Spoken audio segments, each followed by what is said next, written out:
Welcome students. Today we will learn about cytoskeleton. So what is cytoskeleton? Cytoskeleton is derived from the word cyto. Cyto means cell and skeleton the structure which gives specific shape to the cell. तो cytoskeleton हमारे पास cell का जो है skeleton of cell को हम कहते हैं cytoskeleton. बिल्कुल इसी तरह जैसे कि हमारी बॉडी में हमारे जो बोन्स है मेनली और फिर उनके साथ जो अटैच मसल्स है ये हमारे स्केलेटन को बनाते हैं, जिसकी वजह से हमारा जो है एक बाकायदे से शेप बना हुआ है. साइटोस्केलेटन जो है ये जो है सेल के स्केलेटन को कहते हैं. तो साइटोस्केलेटन हमारे पास हमारे सेल में 3 टाइप्स ऑफ साइटोस्केलेटन है. डिफरेंट सेल्स में ये डिफरेंट फंक्शंस परफॉर्म करते हैं, लेकिन अगर कंबाइनली हम इसके फंक्शन को देखें एज अ होल तो ये जो है स्केलेटन प्रोवाइड करते हैं हमारे सेल्स को. तो 3 टाइप्स में सबसे पहले हम देखते हैं माइक्रोट्यूब्यूल्स, उसके बाद माइक्रोफिलामेंट्स और उसके बाद इंटरमीडिएट फिलामेंट्स.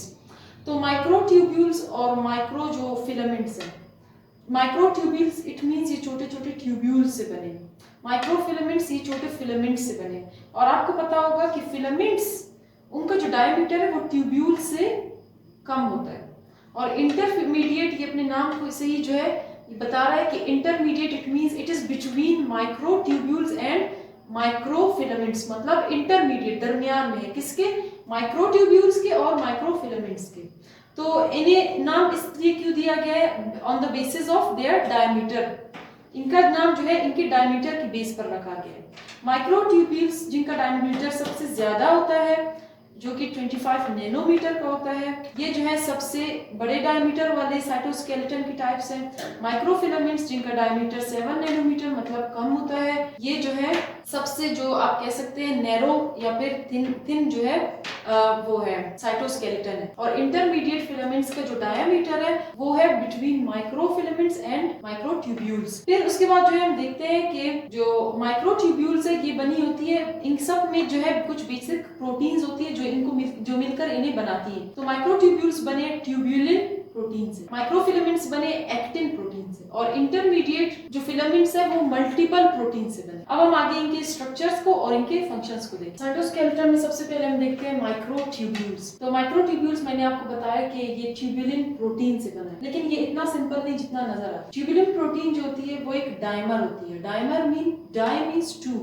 मतलब ये 2 सब यूनिट से बनी है. ट्यूब्यूलिन प्रोटीन फर्दर 2 सब यूनिट से बनी है जिन्हें हम कहते हैं alpha tubulin and beta tubulin. ये दोनों जो है मोनोमर्स है, और ये दोनों मोनोमर्स मिलकर एक डाई बनाती है जिसे हम ट्यूब्यूलिन कहते हैं. फिर इन्हीं की अरेंजमेंट से, ट्यूब्यूलिन के 2 मोनोमर्स की अरेंजमेंट से माइक्रोट्यूब्यूल्स बकायदा बनते हैं. सबसे पहले ये जो अल्फा और बीटा ट्यूब्यूलिन है ये जब अटैच होते हैं तो अल्टरनेटिवली जो है ये अरेंजमेंट इनकी होती है, अल्टरनेट अरेंजमेंट होती है. ये alternatively one after the other जो है अटैच हो. फॉर एग्जांपल आप यहाँ देख सकते हैं ये जो है ब्लैक में अल्फा ट्यूब्यूलिन है और नीचे जो ब्लू में वो beta tubulin, again alpha tubulin फिर बीटा ट्यूब्यूलिन. इट मींस इनकी जो अरेंजमेंट है वो अल्टरनेट अरेंजमेंट. इस तरह से ये अरेंज होते हैं और बनाते हैं एक ये जो आपको ये स्ट्रक्चर नजर आ रहा है इसे हम कहते हैं प्रोटोफिलामेंट. मैं आपके लिए लिख देती हूँ. तो ये जो है अल्टरनेटिवली अरेंज होकर जो है वन आफ्टर द अदर जो है अरेंज होकर बनाते हैं प्रोटोफिलामेंट. प्रोटोफिलामेंट ये एक लॉन्गिट्यूडिनल स्ट्रक्चर होता है. ये चेन है लॉन्गिट्यूडिनल किसकी, अल्फा और बीटा ट्यूब्यूलिन की, जिसमें अल्फा और बीटा जो ट्यूब्यूलिन है वो अरेंज है अल्टरनेटिवली. अब ये जो है इसी तरह के बिल्कुल 13 पैरेलल जो है प्रोटोफिलामेंट्स बनेंगे. मजीद इसी तरह पैरेलल जो है एक दूसरे के साथ पैरेलल जो है मैनर में अरेंज होंगे और बनाएंगे एक ट्यूब्यूल. अब ये जो आपको नजर आ रहा है ये अल्फा ट्यूब्यूलिन है और ये बीटा ट्यूब्यूलिन, और ये अरेंज हो रहे हैं एक दूसरे के साथ अल्टरनेटिवली. और इसी तरह से यहाँ पर मल्टीपल्स ऑफ, मैंने ड्रॉ नहीं किया है लेकिन मैं आपको ऐसे ही बता दूं, यहाँ पर ये पैरेलल जो है मैनर में एक दूसरे के साथ अरेंज होंगी प्रोटोफिलामेंट्स और बना देंगी एक ट्यूब्यूल. अब इस ट्यूब्यूल में आपको गौर से देखना है कि आपको जो ये ब्लैक कलर में नजर आ रहा है ये अल्फा ट्यूब्यूल है, और ये जो ब्लू कलर में नजर आ रहा है ये बीटा ट्यूब्यूलिन है. ये अरेंज तो पैरेलल एक दूसरे के साथ अल्टरनेटिवली होते हैं, लेकिन जब ये माइक्रोट्यूब्यूल बनाते हैं तो आप देख सकते हैं ये एक जो है बकायदा पूरी जो ऊपर की लाइनिंग है ये किसकी है, अल्फा ट्यूब्यूलिन की, और उसके नीचे की जो लाइनिंग है वो बीटा ट्यूब्यूलिन की. फिर इसी तरह अगेन जो लाइनिंग है वो अल्फा ट्यूबुलिन की एंड देन बीटा ट्यूबुलिन, मतलब पूरी एक लाइनिंग बनती है। और इसे हम कहते हैं कि ये अरेंजमेंट जो है ये लिटरली हो रही है। इट मींस जो परपेंडिकुलर जो इनका इंटरेक्शन है, ये परपेंडिकुलर जो इनका इंटरेक्शन है जिसमें ये अल्टरनेटिवली अटैच है, जो इंटरेक्शन में ये जो है प्रेजेंट है, कैसे लिटरली प्रेजेंट है। तो ये जो है अल्फा और बीटा ट्यूबुलिन का मैंने आपको बताया कि ये होते तो अल्टरनेटिवली अरेंज है और बनाते हैं प्रोटोफिलामेंट्स। 13 प्रोटोफिलामेंट्स एक दूसरे के साथ बिल्कुल साथ में पैरेलल जो है मैनर में अरेंज होकर बनाती है एक माइक्रोट्यूब्यूल। और इस माइक्रोट्यूब्यूल में जो है फिर बाकायदा से एक लाइनिंग अल्फा ट्यूबुलिन की है और नीचे जो है बीटा ट्यूबुलिन की।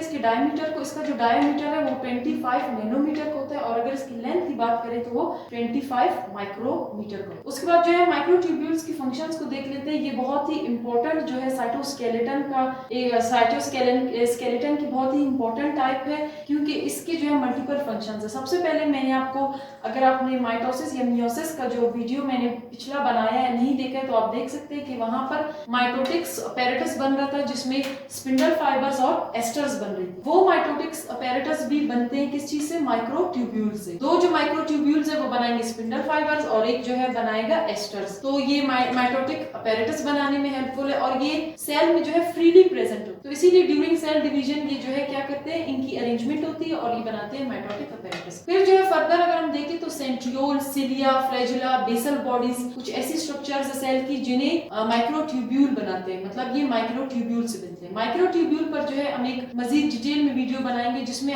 मैं आपको सेंट्रियोल, सिलिया, फ्लैजुला और जो बाकी बेसल बॉडीज वगैरह है उनके स्ट्रक्चर्स का बताऊं। फिलहाल हम जनरल कर रहे हैं तो इतना ही आपके लिए काफी है। उसके बाद हम देखते हैं कि ये जो सेल में जो लार्ज ऑर्गेनल्स होते हैं उनको अपनी जगह पर फिक्स रखते हैं, उनको एंकर करते हैं अपनी जगह पर, मतलब वो सेल में रिटेन रहते हैं अपनी जगह पर। किसकी वजह से? माइक्रोट्यूब्यूल्स की वजह से। उन लार्ज ऑर्गेनल्स में जैसे कि हमारे पास एंडोप्लाज्मिक रेटिकुलम आ गया और गोल्जी बॉडीज आ गई। तो ये थे माइक्रोट्यूब्यूल्स, ये था माइक्रोट्यूब्यूल्स का स्ट्रक्चर और इसका फंक्शन। माइक्रोफिलामेंट्स जो है हमारे पास वो साइटोस्केलेटन की टाइप है जो स्मॉल डायमीटर की होती है और इनका जो डायमीटर होता है वो 7 नैनोमीटर। और ये बनी किस चीज से है? एक्टिन की सब यूनिट्स। एक्टिन सब यूनिट्स इट मींस एक्टिन के छोटे छोटे मॉलिक्यूल एक दूसरे के साथ जो है one by one, side by side attach होकर बनाती है फिलामेंट्स। फिलामेंट्स मैंने आपको बताया इनका जो डायमीटर है वो ट्यूब्यूल से कम होता है, छोटा होता है। तो दो फिलामेंट्स में एक्टिन सब यूनिट से दो एक्टिन फिलामेंट्स बनती है और ये दो फिलामेंट्स आपस में ट्विस्ट होकर एक एक्टिन फिलामेंट बना। ये जो एक्टिन फिलामेंट है ये फ्लेक्सिबल नेचर का, तो इसकी फ्लेक्सिबिलिटी तो अपनी जगह पर है, लेकिन अगर इसमें क्रॉस लिंकिंग हो जाए, क्रॉस लिंकिंग की वजह से विद अदर प्रोटीन्स, इसमें क्या हो जाती है? फिर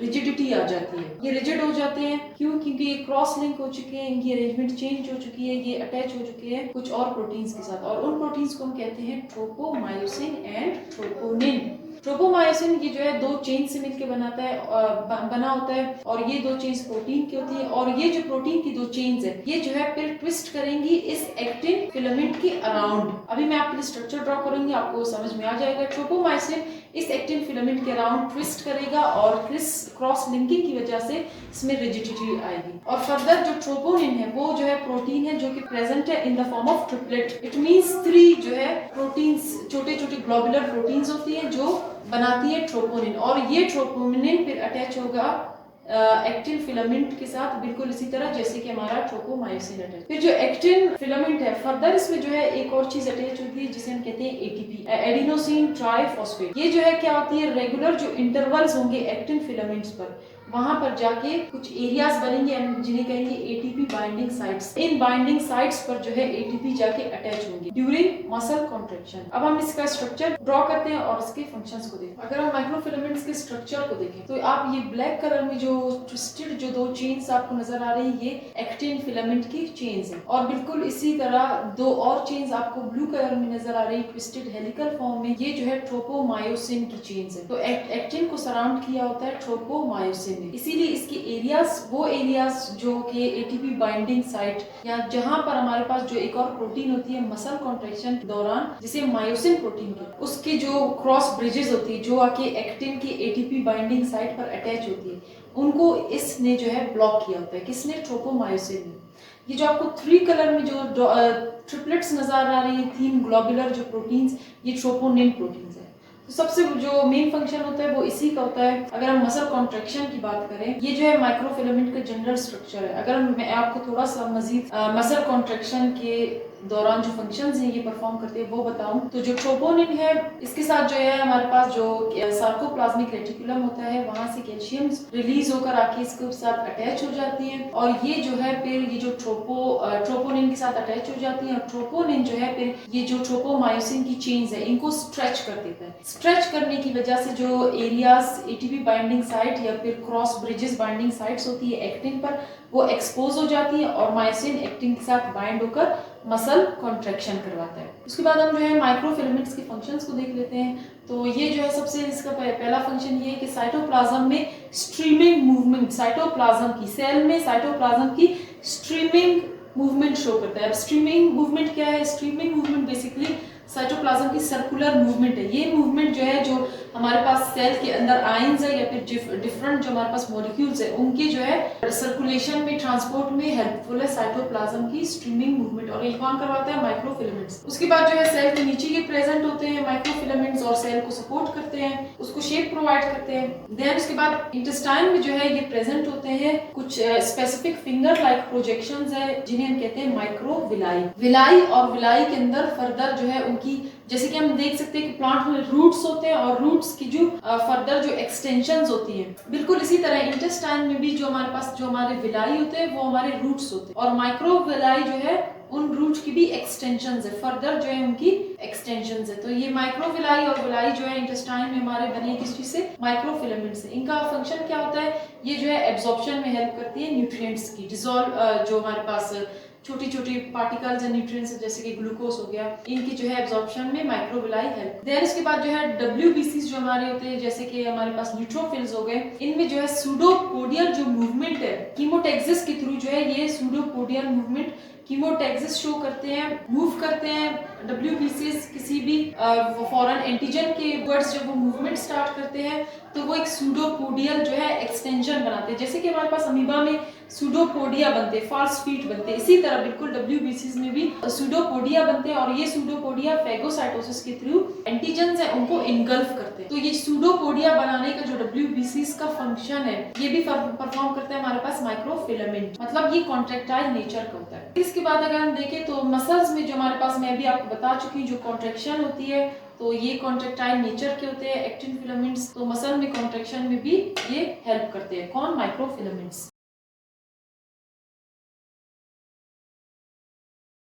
इंटरमीडिएट फिलामेंट, इंटरमीडिएट फिलामेंट्स हमारे पास जो है इनका जो डायमीटर होता है वो होता है बिटवीन माइक्रोट्यूब्यूल्स एंड माइक्रोफिलामेंट्स, तो इनके बीच में होता है, इसीलिए इनका नाम जो है इंटरमीडिएट फिलामेंट्स है। इनका जो डायमीटर है मैंने आपको पहले भी बता दिया कि ये 8 to 10 नैनोमीटर होता है, और अप्रोक्सीमेटली हम कह सकते हैं कि ये जो है 9 नैनोमीटर, यहाँ पर 11 आ गया, 9 नैनोमीटर का होता है। अगर इसके स्ट्रक्चर की बात करें तो ये जो है सिर्फ एक प्रोटीन से मिलकर नहीं बना, जैसे कि हमारे पास माइक्रोट्यूब्यूल्स जो है सिर्फ ट्यूबुलिन प्रोटीन से मिलकर बने थे, और जो हमारे पास माइक्रोफिलामेंट्स थी वो सिर्फ एक्टिन प्रोटीन से मिलकर बनी थी। यहाँ पर ये जो है मल्टीपल जो है ग्रुप्स ऑफ प्रोटीन्स होती है, जो या फिर हम कह सकते हैं कि मल्टीपल प्रोटीन सब यूनिट्स है जो डिफरेंट इंटरमीडिएट फिलामेंट्स बनाती है। वो हम फंक्शंस में आपको बताऊंगी कि कौन कौन से सब यूनिट्स होते हैं। और ये इनका, अगर हम इनके स्ट्रक्चर की बात करें तो ये टेट्रामर है।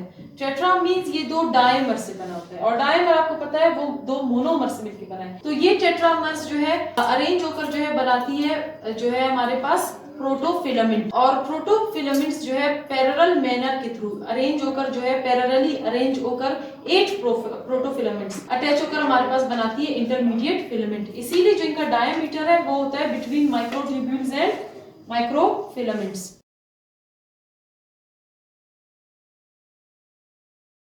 अगर हम इसके फंक्शंस को देखें तो सबसे पहले जो इसमें जो इसका मेन फंक्शन है वो ये है कि ये माइक्रोट्यूब्यूल्स और माइक्रोफिलामेंट्स से ज्यादा जो है सेल को स्ट्रेंथ प्रोवाइड करता है। सबसे ज्यादा जो सेल को स्ट्रेंथ प्रोवाइड करता है वो इंटरमीडिएट फिलामेंट है। अब हमने कहा था कि ये डिफरेंट मल्टीपल प्रोटीन सब यूनिट्स मिलकर, तो ये different groups of intermediate filaments हमारे पास प्रेजेंट है, हम कह सकते हैं। सबसे पहले अगर हम देखें तो डेस्मिन्स है हमारे पास। डेस्मिन्स हमारे पास जो है हमारे मसल सेल्स में, कार्डिक सेल्स में, स्केलेटल सेल्स में जो है ये प्रेजेंट होते हैं हमारे पास डेस्मिन्स। तो ये एक ग्रुप है इंटरमीडिएट फिलामेंट का। देन उसके बाद जो हमारे पास हमारे न्यूक्लियस के जो इनर सरफेस पर जो एरिया होता है वहां पर हमारे पास अटैच होते हैं nuclear layman's. In nuclear filaments जो कि हमारे इनर सरफेस पर अटैच होते हैं, इनका फंक्शन ये है कि ये क्रोमोसोम्स को उनके न्यूक्लियस के इनर सरफेस पर एंकर करते हैं, इट मींस उनको अटैच रखते हैं, रिटेन रखते हैं उनको उनकी पोजीशन पर। अगर हम बात करें इसके एक और ग्रुप की जिसे हम कहते हैं न्यूरोफिलामेंट्स, तो ये जो इंटरमीडिएट फिलामेंट्स है टाइप्स है उसकी, ये प्रेजेंट होती है हमारे एक्सॉन में। और हमारे पास एक्सॉन जो है इसकी एबिलिटी होती है कि अगर वो डीजनरेट हो जाए तो दोबारा रीजनरेट कर सकता है। तो न्यूरोफिलामेंट्स हमारे एक्सॉन के पास होते हैं और ये हमारे एक्सॉन की ग्रोथ में हेल्प करते हैं। उसके बाद जो मोस्ट इंपॉर्टेंट हमारे पास है वो केराटिन। केराटिन हमारे नेल्स में होते हैं, हमारे हेयर्स में होता है, और जो हमारा आउटर स्किन होता है वो भी केराटिन से मिलकर बना है। तो केराटिन आप कह सकते हैं कि एक नॉन परमिएबल हार्ड टफ जो है हमारे पास प्रोटीन है, और ये भी किसकी फैमिली है, इंटरमीडिएट फिलामेंट्स की।